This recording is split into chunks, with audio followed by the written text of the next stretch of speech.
guys, and today I'm going to be talking about the new features that are added in the Minecraft 1.8 update that came out 2 days ago. And this update is really just packing a punch. It adds tons and tons of new features, and because of that, I'm not going to be going over every single little feature because really it's just too much. There are some areas where I want to be really specific, but there are a lot of other areas where there's just no need to be specific, and it just wastes a ton of time. So I'm going to kind of keep some things brief and some things a little more descriptive. So here is an example. So at the very top we have the first feature, which is new splashes. There we go. So they added a bunch of new splashes, but I'm not going to read every single splash. I'm just going to say, hey, we have new splashes. You get the idea. So first off, we have, like I said, splashes. Yay. Next, we have difficulty. So the difficulty is now per world. So instead of having, a global option in the options menu, you can actually change the difficulty in the world, and it'll only apply to that world instead of all the worlds and everything and stuff, which is really cool. Then you can lock the difficulty to that world to keep it, to make it stay on that difficulty, so it can't be changed and that kind of stuff. If you were to just distribute the map and stuff, it would be stuck to that difficulty. Then hunger now refills on the peaceful difficulty. That's pretty cool. Now we have, in the options menu, we have new skin customization settings. So you can toggle cape and skin layers from here. You have new multiplayer settings, so there's a new reduced debug info toggle to enable or disable reduced information on the F3 debug screen. The F3 debug screen just kind of gives you an idea, like your coordinates, your frame rate, and a bunch of other information, your game version, that kind of stuff. So yeah, you can disable some of the information that's not so much needed there, which I don't think that's a huge deal, but some people might. It's hard to say. Next, we have the VBOS toggle. So that is in the options menu, and that can enable and disable vertex buffer objects. It may offer a 10% performance increase when set to on. So trying this on both my main computer, which is a gaming computer, and my second computer, which is not so much directed to gaming. It's got an integrated graphics chip, meaning the graphics are all built onto the motherboard, and the graphics side of it is just really not all that powerful. So when I have the VBOS toggle on my gaming computer, it doesn't offer a huge performance increase because the performance was already good enough the way it was, probably 200 to 300 frames a second, and that really, the VBOS toggle kept it in that range, so didn't offer a whole lot there. I didn't notice anything because, the difference between even like 150 and 200 or 150 and 250 isn't all that noticeable, especially with Minecraft. So yeah, that's why I didn't really notice it on that other one, or my main computer, but on my second computer, which doesn't get all that great of a frame rate, it definitely offered a noticeable frame rate improvement when I used it on my second computer. Like I said, it uses the integrated graphics. The CPU and the RAM are just fine for Minecraft and doing other stuff, but this is definitely directed towards graphics performance and improving the performance of your graphics chip or the graphics hardware on your computer. So that's always a plus, especially for people who have laptops and stuff with weaker graphics cards in them. So that is why that is a really cool feature. I'm really pretty excited to see that, especially for Old Faithful down here. So next we have anisotropic filtering has been removed. Not a huge deal. Not sure why they would have done it, but they did. So that's gone. They also removed the advanced OpenGL. And then for the render distance slider, if you have the 64-bit version of Java, you can actually slide that all the way up to 32. It requires 2 GB of allocated RAM, but it's not a huge deal. So I might make a tutorial on it if it's not automatic.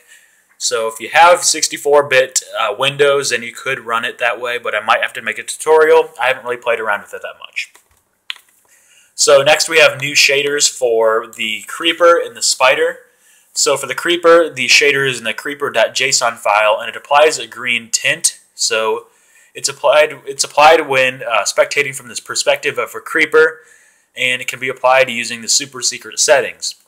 And then there's the new spider shader, which is in the spider.json file, and it applies a octuple vision, I think. The vision of a spider, I think, is what they're trying to say here. And again, it's just it's applied when spectating from the perspective of a spider, and it can also be applied using the super secret settings. Cool stuff. So this next one here is gameplay. So the gameplay is, again, just one of those things that has a ton of new features that I can't go over, so I'm going to try to be brief here, but also give you the general idea so you can figure out, what they've added. So first here we have a new achievement called Overpowered. So it's obtained by crafting an enchanted golden apple, and it requires that you first obtain the Getting an Upgrade achievement before you get overpowered. Next, we have the spectator mode. It can only be accessed via game mode, the /game mode command, either using spectator, SP, or 3. So it's a new game type called spectator, and that's what I was saying before. When you're spectating from like the perspective of a spider, or a creeper, that is when it'll actually, work. New particles, so we have the barrier, shows up the bottom, or shows up the location of barrier blocks for players holding a barrier item in their hand. The other stuff, it's kind of not necessary, so I'm going to go over it. Not go over it, I think would be better. So enchantment, so we have the depth strider, allows the player to move faster in water, can be applied only to boots, and can go up to level 3. Cool stuff there. Next we have new commands. So there's a new block data command. It can be used to get the information from a block using the /block data, and then you put in the coordinates and then the data tag. The next one is clone.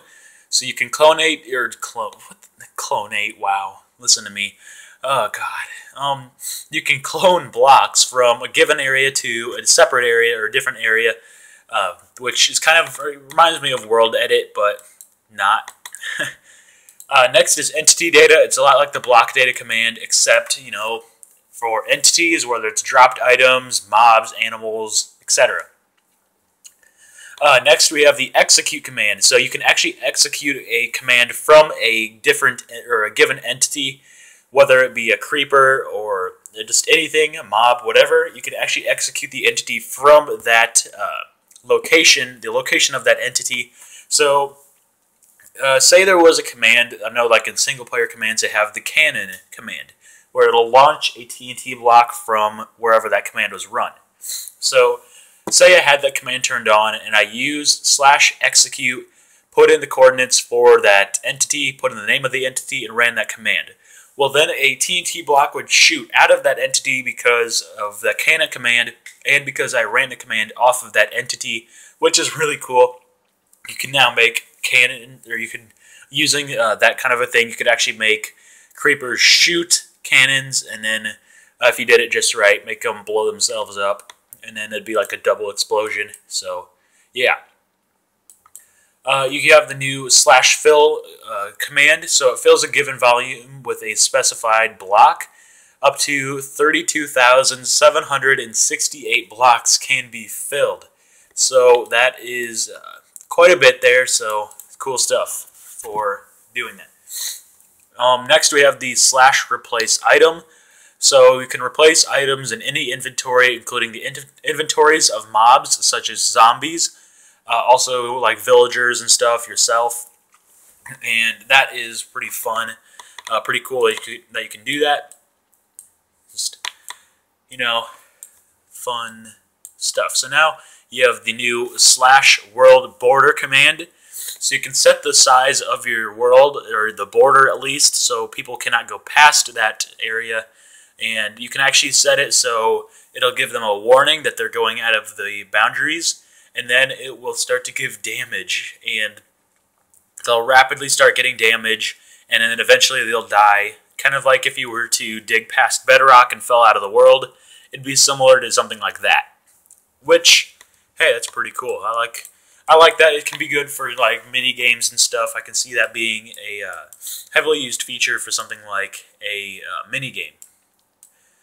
So Now we have new world generation. So underground is the new world generation, and it has granite, andesite, and diorite generate pockets within stone terrain. That is pretty freaking cool. Next is the ocean monuments. So new underwater generated structures made out of prismarine blocks, dark prismarine, and sea lanterns. That wasn't so bad. 8 gold blocks can be found at the center of the monument. A flashing boss guardian will appear on screen when close to an elder guardian, and mining fatigue 3 will be inflicted on the player for 5 minutes, and it will also generate in old worlds. Awesome. That is freaking amazing. That sounds fun as can be. And then this next one is also just, it's killer. It's just amazing that they're now allowing this. So it's called the customized world type. And I'm probably going to make a video on this, just this world type, kind of going over what you can do with it. So it's a highly customizable terrain generation. To use it, press Create New World, then type World Type Customized, and then press the Customize button, and there are 4 pages to customize a world. There are a ton of different things, and like I said, I will make a video, more than likely make a video on it, kind of going over how it works, how you can use it, and different things like that. So last we have the debug mode world type, or at least last for world generation. So useful for resource pack makers. So it'll have you hold shift and cycle through world type to select it. Tweaked world creation. Other world options are not available, and only spectator mode can be enabled. So like I said, or like they say here, it's mainly for resource pack makers. There's not a really good reason for anybody else to use it because you can't do anything on it. So the next one is a cool one. It is new blocks and items. So I'm not going to really go over the crafting recipes on them or anything. I'm just going to go over the names. And yeah, so we have diorite, andesite, granite, polished diorite, polished andesite, and polished granite. Coursed dirt, red sandstone, prismarine bricks, dark prismarine, sea lantern, prismarine crystals, prismarine shard, wet sponge, slime block, fence gate, doors, iron trapdoor, banner, armor stand, raw mutton. What is a raw mutton? Anyway, cooked mutton, rabbit hide, raw rabbit, cooked rabbit, rabbit's foot, rabbit stew, portion of leaping, barrier, garden spawn egg, and endermite spawn egg, and rabbit spawn egg. So, whew, there is quite a bit there. And next we have mobs. So we have endermites, guardians, elder guardians, rabbits, and that's it. So general changes, they have the debug screen, the new splashes, that kind of stuff. And that's really it. You know, the super flat world type, the block ID numbers of layers format changed from number X ID to number asterisk ID. So there's not a whole lot under here. So yeah, that's really just about it. I mean, you can look up different stuff. I'll have the link of the website here in the description because there is quite a bit more you can go over, but really it's just commands and stuff that I've talked about already. And then you can also read the crafting instructions on new items if you want. So I hope you guys enjoyed this video, and I'll see you guys in the next one. Thanks for watching.